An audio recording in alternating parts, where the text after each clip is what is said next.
Abantu bakini abakulahli kulo lonke uhambo lwakho lobizo, kodwa amakholo ayajika. Amakholo amanye ambona phambi kwabo ebapha izinkwa adla asutha kade lambile, kwathi mayethelwa elahlwa ejijelwa ngamatshe bathi mbetheleni.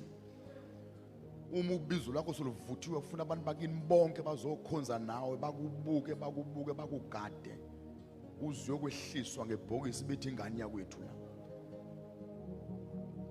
Ngeke ngilimention igama le giant elidume,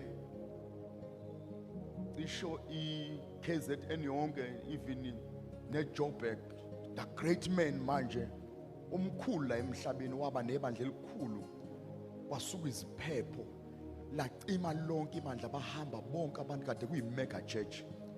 Wasuka umkakhe weza kuyena wathi, noma unje my husband, but I will stay with you. Wangena kwi-fasting ya 7 days engadli, wehle emzimbeni ephuza amanzi odwa, ethi ubizo lami ngathi liyaphela ekhuluma noNkulunkulu. Ngicela ningibheke nonke, kuthiwa le ndoda kwangena umfowabo ephafuza ugwayi, wabonda istiff papa lesi esithambile, wathi yedla mfowethu ibreak ifasting noma amakholwa ekulahle wonke, kodwa siyawazi thina amagalela akhe emsebenzini kaNkulunkulu. Noma singasonti nawe, noma singakholwa thina, kodwa siyakwazi ushumayela. Vuka uzithathe mntakamama. Waqiniswa ingane yakwabo abasindisiwe nabezilimi bengasekho. Ngizama uku-encourage bonke le statement sami. Makukhona amalunga ayizihlobo nompostoli Lungu nithande ingane yakwenu,